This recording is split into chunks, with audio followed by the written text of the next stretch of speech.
ಅಪಾರ ಆಶೀರ್ವಾದ ನನ್ನದು.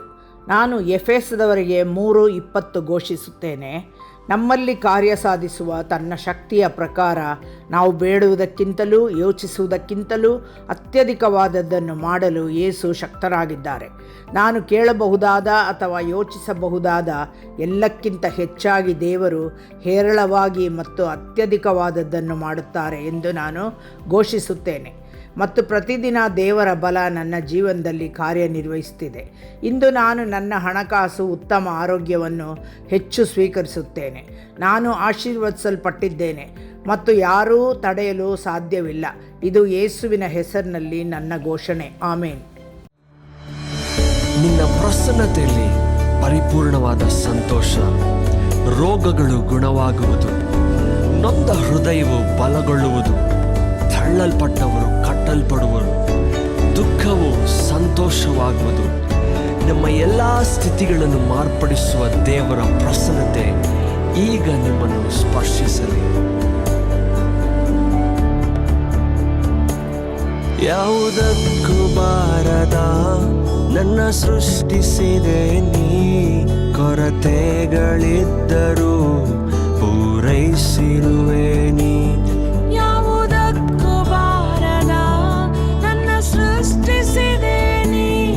ಕೊರತೆಗಳಿದ್ದರೂ ಪೂರೈಸಿರುವೆ ನೀ. ನಿನ್ನ ಪ್ರಸನ್ನತೆಯಲ್ಲಿ ರೆಕ್ಕೆ ಇಲ್ಲದೆ ಹಾರುವೆ, ನಿನ್ನ ಸಮ್ಮುಖದಲ್ಲಿ ಕೊರತೆ ಇಲ್ಲದೆ ಬಾಳುವೆ. ನಿನ್ನ ಪ್ರಸನ್ನತೆಯಲ್ಲಿ ರೆಕ್ಕೆ ಇಲ್ಲದೆ ಹಾರುವೆ, ನಿನ್ನ ಸಮ್ಮುಖದಲ್ಲಿ ಕೊರತೆ ಇಲ್ಲದೆ ಬಾಳುವೆ.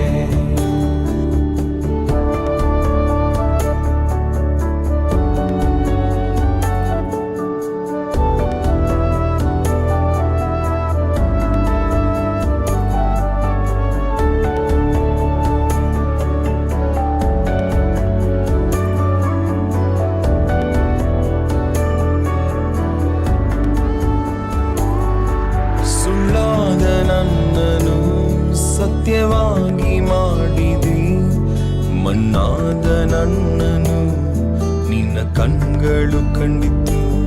ಸುಳ್ಳಾದ ನನ್ನನು ಸತ್ಯವಾಗಿ ಮಾಡಿದಿ, ಮಣ್ಣಾದ ನನ್ನನು ನಿನ್ನ ಕಣ್ಗಳು ಕಂಡಿತು. ನಿನ್ನ ಪ್ರಸನ್ನತೆಯಲ್ಲಿ ರೆಕ್ಕೆ ಇಲ್ಲದೆ ಹಾರುವೆ, ನಿನ್ನ ಸಮ್ಮುಖದಲ್ಲಿ ಕೊರತೆ ಇಲ್ಲದೆ ಬಾಳುವೆ. ನಿನ್ನ ಪ್ರಸನ್ನತೆಯಲ್ಲಿ ರೆಕ್ಕೆ ಇಲ್ಲದೆ ಹಾರುವೆ, ನಿನ್ನ ಸಮ್ಮುಖದಲ್ಲಿ ಕೊರತೆ ಇಲ್ಲದೆ ಬಾಳುವೆ.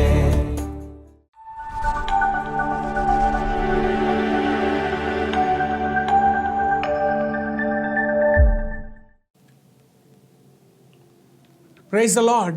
ದೇವರ ನಾಮಕ್ಕೆ ಸ್ತೋತ್ರವಾಗಲಿ. What a joy to come to your home with the word of God. ದೇವರ ವಾಕ್ಯವನ್ನು ಹಿಡಿದು ನಿಮ್ಮ ಮನೆಗಳಿಗೆ ಬರುವಂತದ್ದು ಎಷ್ಟು ಲಾಸಕರವಾಗಿದೆ. It's a joyful moment for us because God is speaking to us through His word, and the word which God speaks to us, it will change our lives and it will bring a blessing to our life and to our family. ದೇವರು ತನ್ನ ವಾಕ್ಯದ ಮೂಲಕವಾಗಿ ನಮ್ಮೊಂದಿಗೆ ಮಾತನಾಡುತ್ತಿರುವಂತದ್ದು ನಮಗೆ ಸಂತಸವುಳ್ಳಂತಹ ಸಂಗತಿ. ಆತನು ಮಾತನಾಡಿ ನಮ್ಮ ಜೀವಿತಗಳನ್ನ ಕೃಪೆಯ ಮೂಲಕ ಬದಲಾಯಿಸುತ್ತಾನೆ. Seek ye first the kingdom of God and His righteousness, and all things shall be added unto us in our lives.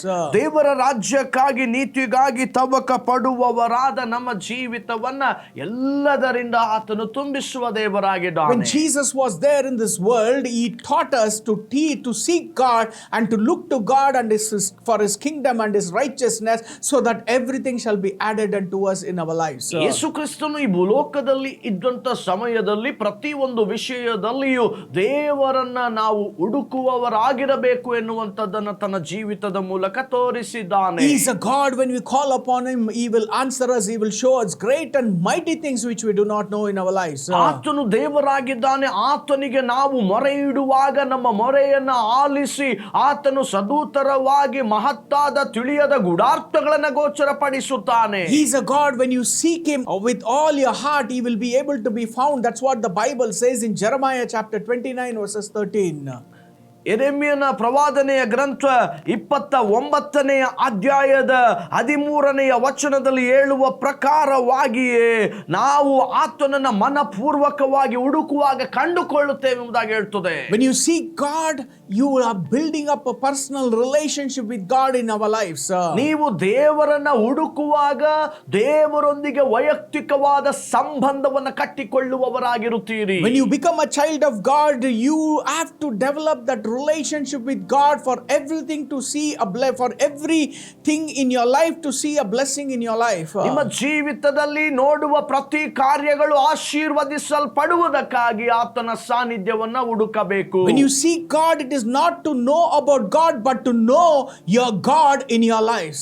ನೀವು ಬರೀ ದೇವರು ಯಾರೆಂಬುದಾಗಿ ತಿಳಿದುಕೊಳ್ಳುವುದಕ್ಕಾಗಿ ಹುಡುಕುವಂತದ್ದಲ್ಲ, ನಿನ್ನ ಜೀವಿತದಲ್ಲಿ ದೇವರು ಯಾರಾಗಿದ್ದಾನೆ ಎಂಬುದಾಗಿ ಹುಡುಕಬೇಕು. How we need to seek God? We need to seek God through prayer and the word. Through the word, when we seek God in our life through meditating on the word and to pray unto him, everything will be blessing in your life because you are seeking God through prayer and through the word of God. ದೇವರನ್ನ ನಾವು ಹೇಗೆ ಹುಡುಕಬಹುದು? ಪ್ರಾರ್ಥನಾ ಪೂರ್ವಕವಾಗಿಯೂ ದೇವರ ವಾಕ್ಯಗಳನ್ನ ಧ್ಯಾನಿಸುವುದರ ಮೂಲಕವಾಗಿಯೂ ನಾವು ಆತನನ್ನ ಹುಡುಕುವಾಗ ಆತನು ನಮಗೆ ಗೋಚರವಾಗುತ್ತಾನೆ. God rewards those who earnestly seek him. When you seek God, you will be blessed in your life and you will see the blessings of God.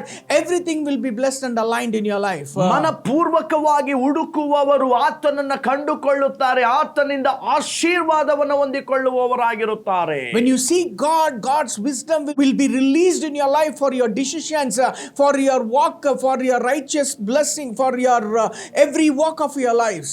ನೀವು ಪ್ರತಿ ಒಂದು ವಿಷಯದಲ್ಲಿಯೂ ದೇವರನ್ನ ಹುಡುಕುವಾಗ ನಿಮ್ಮ ನಿರ್ಧಾರಗಳಲ್ಲಿ ದೇವರು ಜ್ಞಾನ ವಿವೇಕಗಳನ್ನು ಕೊಟ್ಟು ನಿಮ್ಮನ್ನು ನಡೆಸುವವನಾಗಿದ್ದಾನೆ. Hallelujah. Hallelujah. Today I want to tell you, people of God, ಈ ದಿನದಲ್ಲಿ ನಾನು ನಿಮ್ಮೊಂದಿಗೆ ಹೇಳುತ್ತೇನೆ, ಪ್ರಿಯ ದೇವ ಜನರೇ, we need to seek God for his strength in times of trouble in our lives. ನಮ್ಮ ಜೀವಿತದ ಸಮಸ್ಯೆಗಳ ಸಮಯದಲ್ಲಿ ಆತನ ಬಲಕ್ಕೋಸ್ಕರವಾಗಿ ಆತನನ್ನು ಹುಡುಕಬೇಕು. When David was there in this world, when he was going through war or difficult times, he depended on God for his strength, and in all times of trouble he looked to God for his directions in his life. ದಾವೀದನು ಈ ಲೋಕದಲ್ಲಿ ಜೀವಿಸಿದಂತ ಕಾಲದಲ್ಲಿ ಸಮಸ್ಯೆಗಳ ಮಧ್ಯದಲ್ಲಿ ಹಾದು ಹೋಗುವಾಗ, ಹೋರಾಟಗಳ ಮಧ್ಯದಲ್ಲಿ ಹಾದು ಹೋಗುವಾಗ ಪ್ರತಿ ಬಾರಿಯೂ ದೇವರ ಬಲವನ್ನು ಹುಡುಕುತ್ತಿದ್ದ. We go through so much of troubles and disturbance in our lives. ನಮ್ಮ ಜೀವಿತಗಳಲ್ಲಿ ಅನೇಕ ಸಮಸ್ಯೆಗಳ ಮಧ್ಯದಲ್ಲಿಯೂ ತೊಡಕುಗಳ ಮಧ್ಯದಲ್ಲಿ ನಾವು ಹೋಗುತ್ತೇವೆ. We go through so many attacks in our lives. ನಮ್ಮ ಜೀವಿತದಲ್ಲಿ ಅನೇಕ ದಾಳಿಗಳನ್ನ ಹೊಂದಿ ಹೋಗುತ್ತೇವೆ. But we need to seek God for his strength in every walk of our life, in any situation or any times of trouble in our lives. ನಮ್ಮ ಜೀವಿತದ ಯಾವುದೇ ತೊಂದರೆಯ ಸಮಯಗಳಲ್ಲಿಯೂ ದೇವರ ಸಾನ್ನಿಧ್ಯವನ್ನು ಹುಡುಕುವವರಾಗಿರಬೇಕು. When you seek first the kingdom of God and his righteousness, all things shall be added unto us in our lives. ದೇವರ ರಾಜ್ಯಕ್ಕಾಗಿ ನೀತಿಗಾಗಿ ತವಕ ಪಡುವವರಾಗಿರುವ ನಮಗೋಸ್ಕರವಾಗಿ ಎಲ್ಲಾ ಕಾರ್ಯಗಳು ಒದಗಿ ಬರುತ್ತವೆ. If you see in the Bible, Psalms chapter 46:1, it says God is our refuge and strength and ever present help in trouble. ಕೀರ್ತನೆ 46ನೇ ಅಧ್ಯಾಯದ 1ನೆಯ ವಚನ ಹೀಗೆ ಹೇಳುತ್ತದೆ, ದೇವರು ನಮಗೆ ಆಶ್ರಯ ದುರ್ಗವಾಗಿದ್ದಾನೆ, ಆತನು ಇಕ್ಕಟ್ಟಿನಲ್ಲಿ ನಮಗೆ ವಿಶೇಷ ಸಹಾಯಕನು. When you seek God, he will be a refuge and he will be your strength in every situation, in every walk of your life. ನಿಮ್ಮ ಜೀವಿತದಲ್ಲಿ ನೀವು ದೇವರನ್ನ ಎದುರು ನೋಡುವವರು, ಹುಡುಕುವವರಾಗುವಾಗ ಸಂಕಷ್ಟದ ಸಮಯದಲ್ಲಿ ಆತನು ನನಗೂ ನಿಮಗೂ ಮರೆಯಾಗಿದ್ದು ಸಹಾಯಕನಾಗಿರುತ್ತಾನೆ. Difficult situation and trials and temptations comes in our lives. ಕಷ್ಟಕರವಾದ ಕಾರ್ಯಗಳು, ಪರಿಶೋಧನೆಯ ವಿಷಯಗಳು ನಮ್ಮ ಜೀವಿತದಲ್ಲಿ ಬರುತ್ತವೆ. But when we seek God, he becomes our strength and refuge in our lives. ನಾವು ದೇವರನ್ನ ಆ ಸಮಯಗಳಲ್ಲಿ ಹುಡುಕುವಾಗ ಆತನು ನಮಗೆ ಬಲವಾದ ಬುರುಜು ಆಗಿರುತ್ತಾನೆ. In whatever situation you go through in your life, whether it might be a job or your business or your family or any other issues in your life, when you look to God, when you seek God and his righteousness and his kingdom, I am telling you, everything will be a blessing in your life and God will release his strength and God is going to be your strength and your refuge in your lives. ನಿನ್ನ ಕುಟುಂಬ ಜೀವಿತದಲ್ಲಿ ಆಗಿರಬಹುದು, ನಿನ್ನ ಕೆಲಸ ಕಾರ್ಯಗಳಲ್ಲಿ ಆಗಿರಬಹುದು, ನಿನ್ನ ವ್ಯವಹಾರ ವಹಿವಾಟುಗಳಲ್ಲಿ ಆಗಿರಬಹುದು, ನೀನು ದೇವರನ್ನ ಹುಡುಕುವವನಾಗುವುದಾದರೆ ಆತನು ನಿಮಗೆ ತಕ್ಕ ಸಮಯದಲ್ಲಿ ಬಲವೂ ಗುರಾಣಿಯೂ ಆಗಿ ನಡೆಸುತ್ತಾನೆ. He protects us and He gives us the strength in every situation, and He will give us the grace to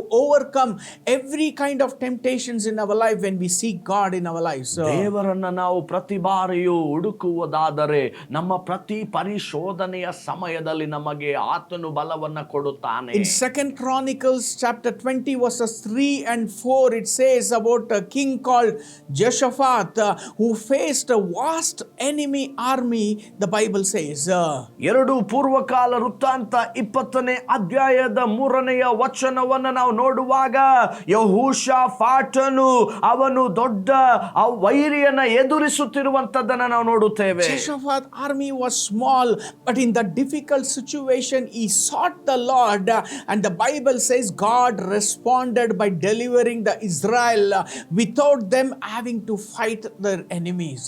ಯೆಹೋಷಾಫಾಟನ ಸೈನ್ಯವು ಚಿಕ್ಕದಾಗಿರುವಾಗ ಅವನಿಗೆ ವಿರೋಧವಾಗಿ ದಂಡೆತ್ತಿ ಬಂದಂತ ದೊಡ್ಡ ಒಂದು ರಾಜನನ್ನ ಸೈನ್ಯವನ್ನ ಅವನು ದಾಳಿ ಮಾಡದೆ ದೇವರಿಂದ ಗೆದ್ದದ್ದನ್ನು ನಾವು ನೋಡುತ್ತೇವೆ. When you go through difficult situation, when you are facing your enemy, when you look to God and when you seek God, God will fight your battle because you need to be still, and God will overcome every battles for you in your life. ನಿಮ್ಮ ಜೀವಿತದಲ್ಲಿ ನೀವು ದೇವರನ್ನ ಹುಡುಕುವವರಾಗಿರುವುದಾದರೆ ನಿಮ್ಮ ಶತ್ರುಗಳ ವಿಷಯದಲ್ಲಿ, ನೀವು ಎದುರು ನೋಡುತ್ತಿರುವಂತ ಹೋರಾಟದ ವಿಷಯದಲ್ಲಿ ದೇವರು ಇಳಿದು ಬಂದು ತನ್ನ ಕಾರ್ಯವನ್ನ ಮಾಡುತ್ತಾನೆ. He is a God who answers us when we call upon His name. ನಾವು ಆತನ ನಾಮವನ್ನ ಕೂಗಿ ಕರೆಯುವವರಾಗುವಾಗ ಆತನು ನಮಗೆ ಸದೂತರವನ್ನ ಕೊಡುವ ದೇವರಾಗಿದ್ದಾನೆ. He is a God when you seek His righteousness and His kingdom, everything shall be added into in our lives. ಆತನ ರಾಜ್ಯಕ್ಕಾಗಿಯೂ ನೀತಿಗಾಗಿಯೂ ತವಕ ಪಡುವವರಿಗಾಗಿ ಎಲ್ಲಾ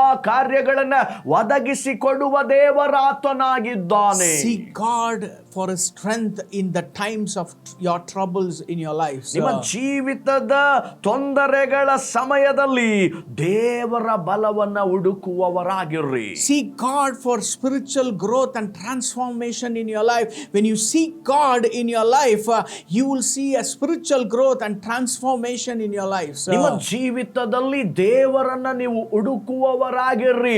ಆತ್ಮೀಕವಾದ ಬೆಳವಣಿಗೆಗಾಗಿಯೂ ಮರುರೂಪಗೊಳ್ಳುವುದಕ್ಕಾಗಿಯೂ ದೇವರನ್ನ ನೀವು ಹುಡುಕುವವರಾಗಿರ್ರಿ. Seek ye first the kingdom of God. The Bible says in Matthew 6:33, and His righteousness, and all things shall be added unto us in our lives. ಮತ್ತಾಯನು ಬರೆದ ಸುವಾರ್ತೆ 6ನೇ ಅಧ್ಯಾಯದ 33ನೇ ವಚನದಲ್ಲಿ ಹೇಳಿರುವ ಪ್ರಕಾರವಾಗಿ ದೇವರ ರಾಜ್ಯಕ್ಕಾಗಿ ನೀತಿಗಾಗಿ ತವಕ ಪಡುವವರು ಯಾರಿದ್ದಾರೋ ಅವರಿಗೆ ಎಲ್ಲವೂ ಒದಗಿ ಬರುತ್ತವೆ ಎಂಬುದಾಗಿ. Seeking God transforms us to become like Christ, more like Christ. When we keep Him first in our life, our desires and all our decisions will be aligned according to the will of God in our lives. ನಾವು ದೇವರನ್ನ ಅನುದಿನವೂ ಹುಡುಕುವವರಾಗುವುದಾದರೆ ನಮ್ಮ ಪ್ರತಿ ನಿರ್ಧಾರ ತೀರ್ಮಾನಗಳೆಲ್ಲವೂ ದೇವರ ಆ ಒಂದು ಚಿತ್ತಕ್ಕೆ ಒಳಪಟ್ಟದ್ದಾಗಿರುವಂತದ್ದಾಗಿರುತ್ತದೆ. When you seek God in your life, your spiritual growth will increase, and there will be a great transformation will come upon your life. ನೀವು ದೇವರನ್ನ ಅನುದಿನವೂ ಹುಡುಕುವಂತದ್ದು ಒಂದು ದೊಡ್ಡ ಬದಲಾವಣೆಯನ್ನ, ದೊಡ್ಡ ಮರುರೂಪವನ್ನ, ಬಲವನ್ನ ನಿಮಗೆ ಕೊಡುವಂತದ್ದಾಗಿರ್ತದೆ. Don't just seek God just for sake of doing, but look to God with that hungerness and desire, praying and meditating on the word, depending on God for His strength in your life. I am telling you, God will align everything, and your spiritual growth will increase, and there will be a greatest transformation in your life. ಏನೋ ತಾನೋ ಎಂಬುದಾಗಿ ದೇವರನ್ನ ಹುಡುಕುವುದನ್ನ ಬಿಟ್ಟು ಆತ್ಮೀಕ ದಾಹದಿಂದಲೂ ಹಸುವೆಯಿಂದಲೂ ಕೂಡಿದವರಾಗಿ ದೇವರನ್ನ ಹುಡುಕುವವರು ಯಾರೇ ಇದ್ದರೂ ಆತ್ಮೀಕವಾಗಿ ಒಂದು ವರ್ಧನೆಯನ್ನು, ಮರುರೂಪವನ್ನು ಎಲ್ಲವನ್ನು ದೇವರು ಅವರಿಗೆ ತಂದು ಬದಲಾವಣೆ ಮಾಡುತ್ತಾನೆ. When God touched my life, I was an ordinary man. I didn't know how to seek God. But when God touched my life, I started looking to God, and diligently I started seeking Him with all my heart.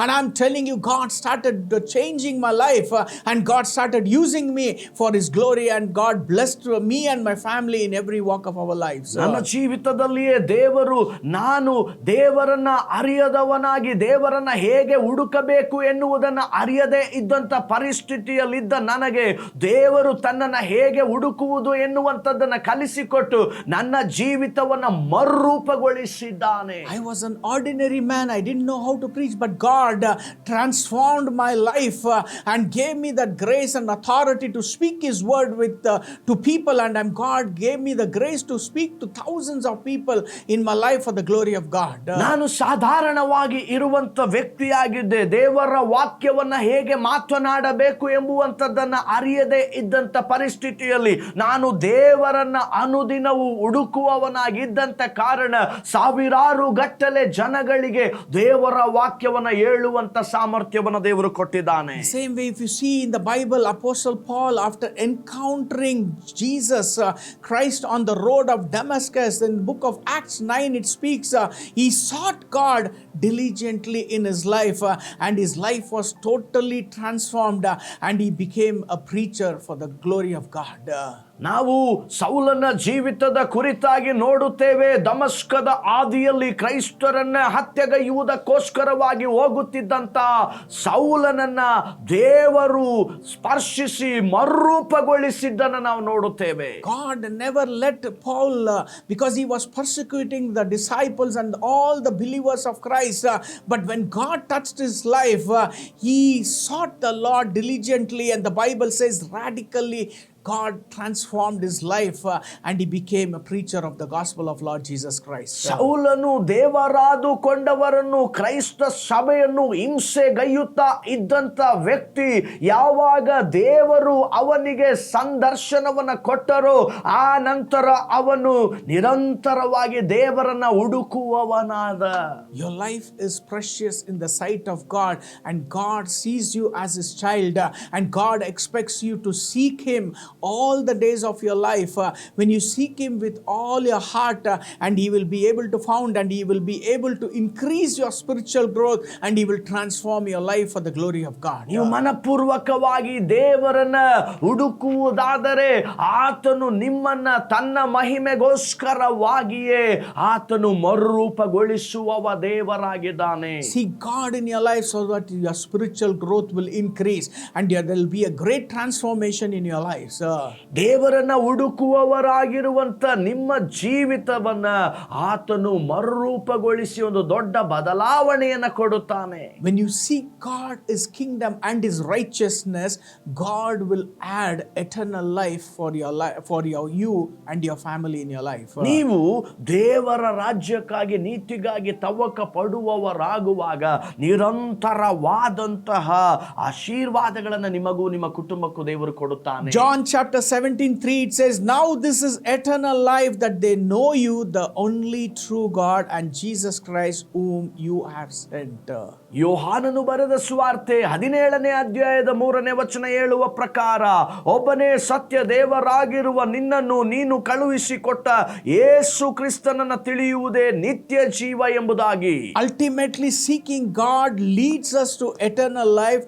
Knowing him through Jesus Christ is the greatest purpose of our life in this world. ಈ ಲೋಕದಲ್ಲಿ ಜೀವಿಸುತ್ತಾ ಇರುವಂತ ನಮಗೆ ಯೇಸು ಕ್ರಿಸ್ತನನ್ನ ಅರಿಯುವುದೊಂದೇ ನಮಗೆ ದೊಡ್ಡ ನಿರಂತರವಾದ ನಿತ್ಯ ಜೀವಕ್ಕೆ ಮಾರ್ಗವಾಗಿದೆ. Today, seeking God is not a religious duty in our lives. ದೇವರನ್ನ ಹುಡುಕುವಂತದ್ದು ಧಾರ್ಮಿಕವಾದ ಕರ್ತವ್ಯವಲ್ಲ, but it is a pathway to fulfilled life, whether for a relationship, for a wisdom, strength and transformation of eternal life, seeking him and bringing us closer to his purpose for us to be a child of God in our lives. ದೇವರನ್ನ ಹುಡುಕುವಂತದ್ದು ದೇವರೊಂದಿಗೆ ನಿಕಟವಾದ ಸಂಬಂಧವನ್ನು ಹೊಂದಿಕೊಂಡವರಾಗಿ ನಿರಂತರವಾಗಿ ಆತನ ಮಕ್ಕಳಾಗಿ ಬದುಕಲಿಕ್ಕಿರುವ ಬಾಧ್ಯತೆಯನ್ನು ಕಂಡುಕೊಳ್ಳುವುದಾಗಿದೆ. Let us commit everything everything into the Lord's hand, and let's start seeking God in our life so that everything will be aligned, everything will be blessed, and you will have eternal life, and you will see a transformation, and your spiritual growth will increase in your lives. ನಾವುಗಳು ಆತನನ್ನ ಹುಡುಕುವವರು ಆಗುವುದಾದರೆ ಆತ್ಮೀಕವಾದ ಬದಲಾವಣೆಗಳು, ಬೆಳವಣಿಗೆಗಳು, ಒಂದು ದೊಡ್ಡ ಮಾರ್ಪಾಟೆ ನಮ್ಮ ಜೀವಿತದಲ್ಲಿ ಬರುವಂತದ್ದಾಗಿದೆ. Today, in every situation, look to God and seek ye first the kingdom of God and His righteousness, and all things shall be added unto you in your lives. ಇವತ್ತು ನಿಮ್ಮ ಜೀವಿತದಲ್ಲಿ ಪ್ರತಿಯೊಂದು ವಿಷಯಗಳಿಗಾಗಿಯೂ ದೇವರ ರಾಜ್ಯಕ್ಕಾಗಿ, ನೀತಿಗಾಗಿ ನೀವು ತವಕ ಪಡುವುದನ್ನು ಪ್ರಾರಂಭಿಸುವುದಾದರೆ ಎಲ್ಲಾ ಕಾರ್ಯಗಳು ನಿಮಗೆ ಅನುಕೂಲವಾಗಿ ಒದಗಿ ಬರುತ್ತವೆ. Do you have time for God in your lives? ನಿಮ್ಮ ಜೀವಿತದಲ್ಲಿ ನಿಮಗೆ ದೇವರೊಂದಿಗೆ ಸಮಯ ಕಳೆಯಲಿಕ್ಕೆ ಸಮಯ ಇದೆಯಾ? God will bless you abundantly when you seek God in your lives. ನಿಮ್ಮ ಜೀವಿತದಲ್ಲಿ ದೇವರನ್ನ ಹುಡುಕುವವರು ನೀವಾಗಿರುವುದಾದರೆ ದೇವರು ನಿಮ್ಮನ್ನು ಸಮೃದ್ಧಿಯಾಗಿ ಆಶೀರ್ವದಿಸುತ್ತಾನೆ. Set aside time and spend that quality time with God, seeking God in prayer and meditating on the word of God. I am telling you, there will be a great change will coming upon you and your family here. ಸಮಯವನ್ನ ಬೇರ್ಪಡಿಸಿಕೊಂಡವರಾಗಿದ್ದುಕೊಂಡು ದೇವರ ವಾಕ್ಯವನ್ನ ಓದುವುದರಲ್ಲಿಯೂ, ಧ್ಯಾನ ಮಾಡುವುದರಲ್ಲಿಯೂ, ದೇವರೊಂದಿಗೆ ಸಮಯ ಕಳೆಯುವುದರಲ್ಲಿಯೂ ಪ್ರಾರಂಭವನ್ನ ಮಾಡ್ರಿ. ದೇವರೊಂದು ದೊಡ್ಡ ಬದಲಾವಣೆಯ ಕಾರ್ಯವನ್ನ ಕುಟುಂಬಕ್ಕೆ ತರುತ್ತಾನೆ. As a child of God, if you don't know to spend even 1 hour in the presence of God, you are not fit to be called as a children of God. ದೇವರ ಮಕ್ಕಳೆಂಬುದಾಗಿ ಹೇಳಿಕೊಳ್ಳುವವರಾದ ನೀವು ದೇವರ ಸಾನ್ನಿಧ್ಯದಲ್ಲಿ 1 ಗಂಟೆಯಾದರೂ ದೇವರ ಸಮ್ಮುಖವನ್ನು ಹುಡುಕದೆ ಇರುವುದಕ್ಕೆ ಆಗದೆ ಹೋದ್ರೆ ನೀವು ದೇವರ ಮಕ್ಕಳೆನಿಸಿಕೊಳ್ಳುವುದಕ್ಕೆ ಅರ್ಹರಲ್ಲ. Seek God in your life, seek His kingdom and His righteousness, and all things shall be added unto you in your lives. ದೇವರ ರಾಜ್ಯಕ್ಕಾಗಿ, ನೀತಿಗಾಗಿ ತವಕ ಪಡುವಂತಹವರು ನೀವಾಗಿ ಇರ್ರಿ, ಎಲ್ಲವೂ ನಿಮಗೆ ಒದಗಿ ಬರುತ್ತವೆ ಜೀವಿತದಲ್ಲಿ. We have seen in the word of God that David sought God in his life and he was called a man after God's own heart. ನಾವು ಸತ್ಯವೇದದಲ್ಲಿ ನೋಡುತ್ತೇವೆ, ದಾವೀದನು ದೇವರನ್ನ ಹುಡುಕುವವನಾಗಿ ಇದ್ದ, ಅದಕ್ಕಾಗಿಯೇ ದೇವರು ಅವನಿಗೆ ಹೇಳುತ್ತಾನೆ, ದಾವೀದನು ನನ್ನ ಹೃದಯ ಪ್ರಕಾರವುಳ್ಳ ಮನುಷ್ಯನು.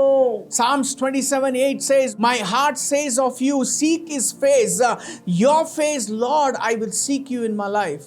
ಕೀರ್ತನೆಗಳು 27ನೇ ಅಧ್ಯಾಯದ 8ನೇ ವಚನ ಹೇಳುತ್ತದೆ, ನನ್ನ ಸಾನ್ನಿಧ್ಯಕ್ಕೆ ಬಾ ಎಂಬ ನಿನ್ನ ಮಾತಿಗೆ ನಾನು ಯೆಹೋವನೇ ನಿನ್ನ ಸಾನ್ನಿಧ್ಯಕ್ಕೆ ಬರಲೇ ಬರುವೆನು ಎಂದು ಉತ್ತರ ಕೊಟ್ಟೆನು. Isaiah 55:6 says, seek the Lord while He may be found, call on Him while He is near to you. ಯೆಶಾಯನ ಪ್ರವಾದನೆಯ ಗ್ರಂಥ 55ನೇ ಅಧ್ಯಾಯದ 6ನೇ ವಚನ ಹೀಗೆ ಹೇಳ್ತದೆ, ಯೆಹೋವನು ಸಿಕ್ಕುವ ಕಾಲದಲ್ಲಿ ಆತನನ್ನು ಆಶ್ರಯಿಸಿರಿ, ಆತನು ಸಮೀಪದಲ್ಲಿರುವಾಗ ಆತನಿಗೆ ಬಿನ್ನಹ ಮಾಡಿರಿ ಎಂಬುದಾಗಿ. Seek God for your life. I'm telling you, when you have that relationship stronger in your life to seek God and His kingdom and His righteousness, you will never see failure, but you will see a blessing coming to you and to your family in your lives. ದೇವರೊಂದಿಗೆ ಆ ಸಂಬಂಧವನ್ನು ಹೊಂದಿಕೊಂಡವರು ನೀವಾಗಿರ್ರಿ, ಎಂದೆಂದಿಗೂ ನಿಮ್ಮ ಜೀವಿತದಲ್ಲಿ ಸೋಲು ಬರುವುದಿಲ್ಲ, ನಿಮಗೂ ನಿಮ್ಮ ಕುಟುಂಬಕ್ಕೂ ಆತನಿಂದ ಮೇಲು ಪ್ರಾರಂಭವಾಗುತ್ತದೆ. Spend that quality time and depend on God so that your spiritual growth will increase and there will be a greatest transformation coming from the Lord in your lives. ದೇವರನ್ನ ಹುಡುಕುತ್ತಾ ಪ್ರತಿಯೊಂದು ವಿಷಯಕ್ಕೂ ಆತನನ್ನೇ ಅವಲಂಬಿಸಿಕೊಂಡವರಾಗಿ ಬದುಕಿರಿ, ಒಂದು ದೊಡ್ಡ ಬದಲಾವಣೆ ನಿಮ್ಮ ಜೀವಿತದಲ್ಲಿ ಬರುವಂತದ್ದಾಗ್ತದೆ. Today many of them, they don't have time for God in their lives. ಇಂದು ಅನೇಕರಿಗೆ ದೇವರ ವಿಷಯದಲ್ಲಿ ಅನೇಕರಿಗೆ ಸಮಯವಿಲ್ಲ.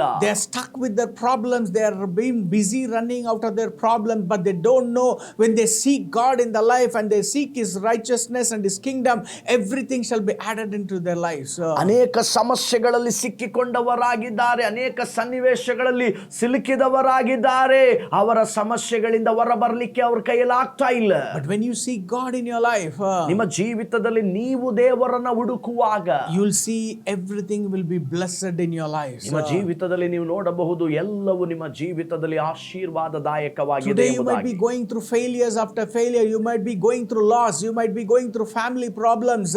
Don't run behind your problems or your situation, but run behind God so that everything will be blessed and everything will be added into your lives. ನಿಮ್ಮ ಜೀವಿತಗಳಲ್ಲಿ ಸೋಲುಗಳಲ್ಲಿ, ಅಪಜಯಗಳಲ್ಲಿ ನೀವು ಹಾದು ಹೋಗುತ್ತಾ ಇರಬಹುದು. ಸಮಸ್ಯೆಗಳ ಹಿಂದೆ ಓಡಿ ಹೋಗುವವರಾಗಿರಬೇಡಿರಿ.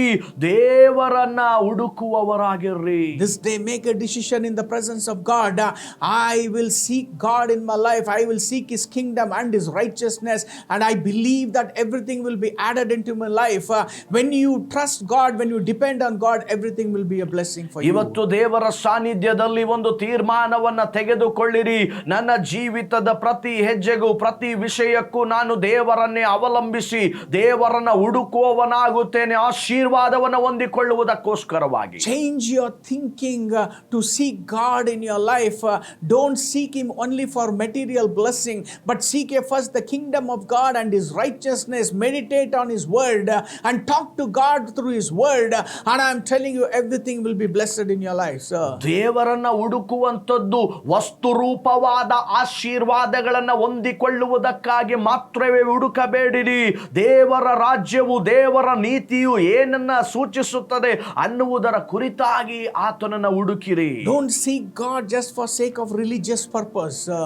ಧಾರ್ಮಿಕವಾದ ಕೇಂದ್ರಕ್ಕಾಗಿ ಮಾತ್ರವೇ ದೇವರನ್ನ ಹುಡುಕಬೇಡ್ರಿ. Don't seek God as a Sunday Christian goer.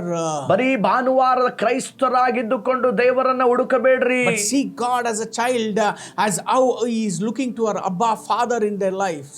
ಒಂದು ಚಿಕ್ಕ ಮಗು ಯಾವ ರೀತಿಯಾಗಿ ತನ್ನ ತಂದೆಯನ್ನ ಹುಡುಕುತ್ತದೋ ಆ ಪ್ರಕಾರವಾಗಿ ತಂದೆಯನ್ನ ಹುಡುಕುವವರಾಗಿರ್ರಿ. Today I want to tell you, people of God, ಇವತ್ತು ನಾವು ನಿಮಗೆ ಹೇಳ್ತೇವೆ, ದೇವ ಜನರೇ, you are a child of God. Learn to seek God and depend on God in your lives. ನೀವು ದೇವರ ಮಕ್ಕಳಾಗಿರುವ ಕಾರಣ ದೇವರನ್ನ ಹುಡುಕುವಂತದ್ದನ್ನು ದೇವರ ಮೇಲೆ ಅವಲಂಬಿತರಾಗಿ ಬದುಕುವುದನ್ನ ಕಲಿತುಕೊಳ್ಳ್ರಿ. Everything will be blessed in your life. ನಿಮ್ಮ ಜೀವಿತದಲ್ಲಿ ಎಲ್ಲ ಕಾರ್ಯಗಳು ಆಶೀರ್ವಾದದಾಯಕವಾಗಿರುತ್ತವೆ. Let's pray right now. ಈಗ ನಾವು ಪ್ರಾರ್ಥನೆ ಮಾಡೋಣ. Father, we thank you, Lord, for your grace which is sufficient, God, in every weaknesses in our lives. ದೇವರೇ, ನಮ್ಮ ಎಲ್ಲಾ ಬಲಹೀನತೆಯಲ್ಲಿಯೂ ನಿನ್ನ ಬಲವು ಪರಿಪೂರ್ಣ ಸಾಧಕವಾಗಿರುವುದಕ್ಕಾಗಿ ನಿನಗೆ ವಂದಿಸುತ್ತೇವೆ. Seek ye first the kingdom of God and His righteousness, and all things shall be added unto in our lives. ದೇವರೇ, ದೇವರ ರಾಜ್ಯಕ್ಕಾಗಿಯೂ ನೀತಿಗಾಗಿಯೂ ತವಕ ಪಡಿರಿ, ಅದರ ಮೂಲಕವಾಗಿ ಎಲ್ಲವೂ ಒದಗಿ ಬರುತ್ತವೆಂಬುದಾಗಿ ಹೇಳಿದ್ದೀಯಲ್ಲಪ್ಪ. Forgive me, Lord, for I am not able to seek you, Lord, but teach me, Lord, to seek you, and Lord, to look to you, Lord, and to cry out to you, Lord, through prayers and through your word, Abba Father. ದೇವರೇ, ಇಲ್ಲಿಯ ತನಕ ನಿನ್ನನ್ನ ಮನಪೂರ್ವಕವಾಗಿ ಹುಡುಕಲಿಲ್ಲ, ನನ್ನನ್ನ ಮನ್ನಿಸು. ಇನ್ನು ಮುಂದೆ ದೇವರೇ, ನಿನ್ನ ವಾಕ್ಯದ ಮೂಲಕವಾಗಿ ನಿನ್ನನ್ನ ಮನಪೂರ್ವಕವಾಗಿ ಹುಡುಕುವುದನ್ನ ನನಗೆ ಕಲಿಸಿ ಸಹಾಯ ಮಾಡು. I am your child, O God, and you are my God. I will follow you all the days of my life. ನಾನು ನಿನ್ನ ಮಗುವಾಗಿದ್ದೇನೆ ದೇವರೇ, ನೀನೇ ನನಗೆ ದೇವರು, ನಾನು ನನ್ನ ಜೀವಿತ ಕಾಲವೆಲ್ಲ ನಿನ್ನನ್ನು ಹಿಂಬಾಲಿಸುತ್ತೇನೆ. Forgive me, Lord, for all my unrighteousness. ನನ್ನ ಎಲ್ಲಾ ಅನೀತಿಗಳ ನಿಮಿತ್ತವಾಗಿ ನನ್ನನ್ನು ಕ್ಷಮಿಸು ದೇವರೇ. Jesus, you are my Lord, O Father. ಯೇಸುವೆ, ನೀನೇ ನನ್ನ ಕರ್ತನು, ದೇವರು, ತಂದೆಯೇ. I believe that you came into this world, died for me, buried for me. On the third day, God rose you and you are alive in our midst. ಈ ಲೋಕಕ್ಕೆ ನೀನು ನನಗೋಸ್ಕರವಾಗಿ ಬಂದು ಸತ್ತೆ ಸಮಾಧಿ ಮಾಡಲ್ಪಟ್ಟೆ, ಮೂರನೆಯ ದಿನದಲ್ಲಿ ಹೌದು ಮೃತ್ಯುಂಜಯನಾಗಿ ಎದ್ದಿದ್ದೀಯ ಸ್ವಾಮಿ. I believe in you, Jesus. ನಾನು ನಿನ್ನನ್ನು ನಂಬುತ್ತೇನೆ ಯೇಸುವೆ. And I will seek you all the days of my life. ನನ್ನ ಜೀವಿತ ಕಾಲಾವಧಿ ಎಲ್ಲ ನಿನ್ನನ್ನು ನಾನು ಹುಡುಕುತ್ತೇನೆ. In Jesus' name. ಯೇಸುವಿನ ನಾಮದಲ್ಲಿ ಪ್ರಾರ್ಥಿಸುತ್ತೇನೆ. Amen. Amen. If you have made this prayer right now, I am telling you, your life will be transformed and you will see a great hand of God upon your life. ಈ ದಿನದಲ್ಲಿ ನೀವು ನಮ್ಮೊಂದಿಗೆ ಈ ಪ್ರಾರ್ಥನೆಯನ್ನು ಮಾಡಿರುವುದಾದರೆ ದೇವರ ದೊಡ್ಡ ಕರವು ನಿಮ್ಮ ಜೀವಿತದ ಮೇಲೆ ಬರುತ್ತದೆ. ಅನೇಕ ಬದಲಾವಣೆಗಳನ್ನು ನೀವು ಕಾಣುತ್ತಿದ್ದೀರಿ. God bless you. ದೇವರು ನಿಮ್ಮನ್ನು ಆಶೀರ್ವದಿಸಲಿ. Amen. ಆಮೆನ್.